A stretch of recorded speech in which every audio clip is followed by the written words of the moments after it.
G'day tubes, how's it going? Well, BILLSTMAXX here again, and if you didn't know that before, you sure do now. But a little update for you is on our frickin' piece of junk weapon here. Well, I think you guys were right. I don't know why I keep doubting the tubers. Should never do it. But, you know, always trying to think something different, and usually I'm wrong, I guess you could say. But what do we got going on here now? Holy frig. Well, nothing too spectacular anyways, but I don't think this one's going to make the road. It's just too far gone. You know, we're going to just get her going as best we can and just keep her for ripping around outside here, I guess. And I'll show you the floor here. Got some more of that tore off.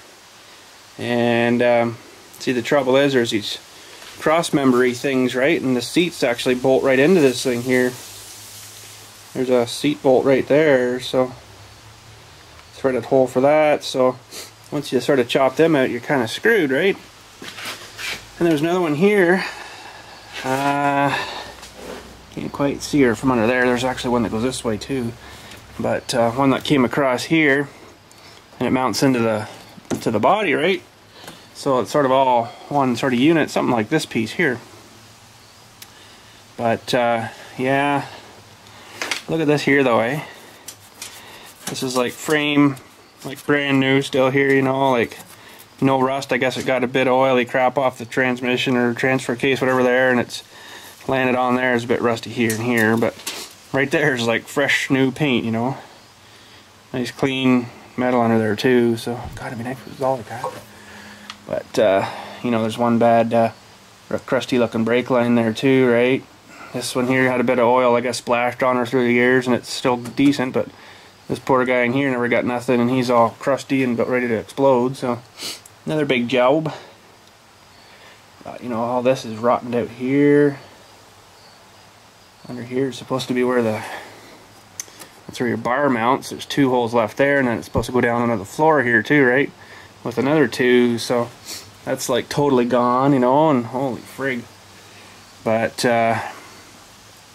yeah, I don't know what I'm gonna do about this. This is all crunchy and gone crappy here, so just a gem, eh? So I do have this cut out here, this other chunk here, because that plate goes right around the corner here, right around this sort of tunnely thing. But it's still attached with that cross member that goes under here, and I haven't really chopped it yet. You know, it's just some more crap, but this metal actually is good on that piece. So I'm like, oh, should I chop it out or just chop this piece? I don't know. So yeah, but this one still needs a little bit of fitting in here. I just sort of threw it in there quick, but what a mess, eh? What a mess. But there's some of the pieces I chopped out. Actually, I used my air hammer with the two fingers, and then there's one underneath. You jab the one underneath in, and then it cuts out like these little strips, right? This thing here.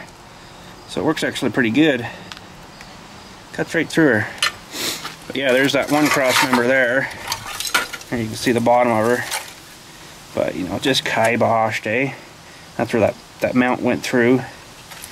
And I think there was a seat mount thing on here somewhere too. I don't know where it is now, but this seat belt's kibosh. You know, like, oh frig.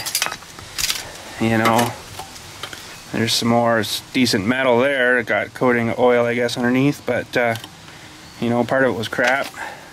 There's the part that goes for your step. Just thinking of just tearing those off anyway. And just some more miscellaneous crap, you know. Holy frig. But yeah, I got that bar off because I wanted to fit this plate in. It has to go underneath that bar. You know, it butts up right tight inside of this corner and stuff, right? So that bar coming down was in the way. So I got all the bolts out except the ones that were right down on the floor here. Where the heck were they now? I can't even remember. Under all this mess, I guess. Oh yeah, was one there, and then one, I don't know, somewhere in there. But I had to cut them off with the torch because there was freaking no way they were coming out. But surprisingly, these guys did. They took a bit of fighting, but we got them. But another cool update for you. I managed back here to acquire this other Jeep. Pretty good deal. I had a bunch of spare RC car parts that we traded for. It wasn't too bad. It came out pretty decent. So this one's actually in a lot better shape, but this is the one that the frame was a bit dickered on, right? Which, yes, I have fixed, but I don't think still it's going to pass an inspection. But there you can see the plates here we welded on, sort of muddied down, but there's a plate there. Like, I did a good job of welding it. I think it'll probably be fairly strong, but you can't really see them. He sort of painted them, I guess. But he painted this up. This was white, this Jeep, and he just painted her with that rock guard stuff, gravel guard stuff. So of course I made that sticker for him. It's a Jeep thing. But let's find the key here, and we'll give her a fire. So yeah, this has got 33s, I believe, on it. Yeah, 33 by 1250 by 15-inch rims. So decent, you know. But as far as I've seen so far, the only thing wrong with this is it's automatic and it's got the bad frame back there. So automatic's fine, but standard's kind of neat. So let's see here. Oh, this fires right up. This thing runs pretty good, but it does smoke a wee bit. Got the chooch pipe here. Of course, it's not doing it right now, but if you juice her a bit, it'll chooch. Which, you know, it probably needs oil rings or something in it, but you might as well rebuild the whole thing while you're in there, right? Is it worth doing that though, or just drop it in like a 350 or something? But still runs decent, but he says it's a hog on gas with these big tires, I guess, eh? So that sort of sucks. But that's a lot of, you need a lot of power to get these things turning, you know. But it's running pretty good there. Frig. Oh, come on. Doesn't want to focus too well for me. There we go. About 1,000 RPM. Oh, she's just about out of gas too, but look at all these gauges working, everything. The freaking clock's working still. Oil pressure, battery, and fuel, and temperature there. Yeah, so this might be the next project, and we'll just keep the other one as a scrapper for messing around with back here somewhere. But another thing with this is a year older. It's a 1989, and that's a bit dickered. I could put mine. See, I could use parts off of mine onto this, right? And the only thing, or one good thing is with this, it doesn't need a freaking emissions test because it's an 89. Apparently, that's the last year for them, you know. So, which is good. I don't mind that, but poor backhoe's been sitting outside for freaking almost a month now. But I guess I could put the lid back on that other guy, and well, once I get the floors in. But anyways, there's an update of that crap. So yeah, freaking traded RC parts, eh? Holy crap. But oh, tubes, what do? You know, you gotta have fun, right? But I was thinking, oh, it'd be pretty cool to get some of this plates welded in when I'm a bit closer, you know, of course. But frig, I don't have a plug back here for my welder, so I thought, well, we can fix that too. So what I'm gonna have to do is there's the panel over here amongst all my crap. So one of those is for the cable that goes to the front, which is right there, the welder one. And so what I'm going to do is run one up above the beams here and above the shop, which is basically the same as those beams, only there's a roof under here. And we'll run her above this roof, kind of cattywampus her over to this corner here. And above this beam, I guess, so I'll punch through probably one of these panel-y things here, as close as I can to the wall. Maybe I was thinking up, probably drill it from this side and then punch through, like right sort of where this wire is, maybe up or down a wee bit. I'll just run her down here, then run her down the edge here, run her down the edge here to about here somewhere, and then we'll tack on the plug-in. So that should work good. I'll probably do that on a rainy day, you know. So I got wire and I got a plug. So I got 40 feet of this, I think it was 10 gauge 3 wire stuff for that welder. She's pretty heavy duty, so and there's the plug, a welder plug. That's something I made up too for a hammer and stuff. I used to have one of these at the place I worked at, and it was not welded on there like that, but come on, focus. So I just basically bought a hammer, cheapy hammer, and one of these shafty things, and cut the end off and welded that on. So it works good for beating rust and stuff, because you just all over the place. So yeah, we're carrying on here. We're maybe planning on going away in the next couple of weeks, maybe. So may not be too many videos posted, but of course I'll be filming piles while I'm out there, because there's a whole whack of stuff out there I want to show you where we're going.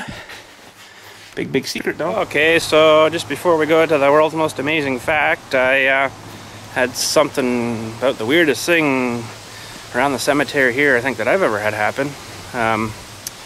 These people came in, bought a plot, and nice people. They're from Vietnam there, and apparently her dad is buried over there, and they only give them apparently so many years to be buried there, I guess, until all the meat's rotted off them, and then they dig you up and they sell that plot to somebody else for the next like 20 years or whatever.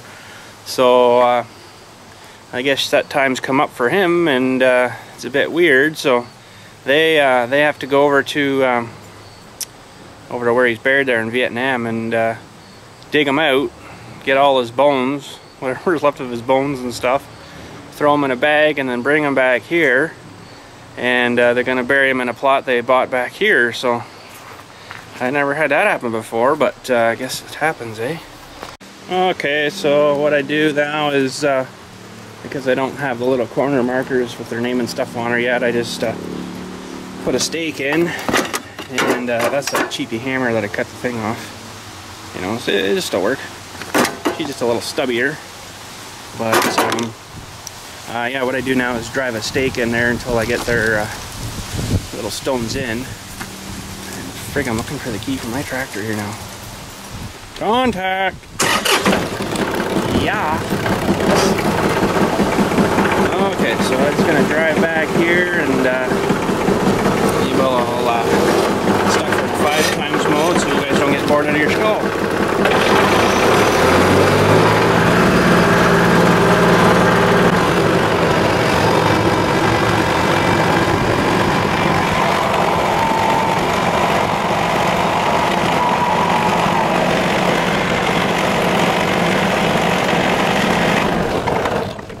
So yeah, we're here live on location, in the middle of St. Timothy's it's called here. Okay. And then I got to drive in my stake. I usually like to line them up with the rows. So we'll drive him in right about here somewhere. And then we're good. So I need my other hand for a second. Whoop.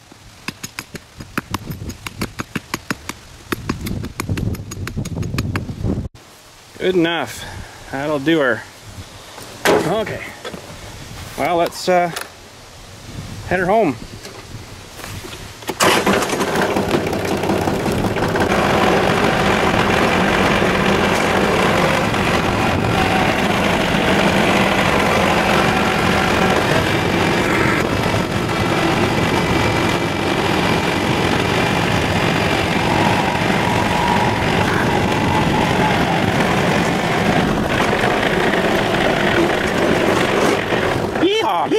Yeehaw! Yeehaw!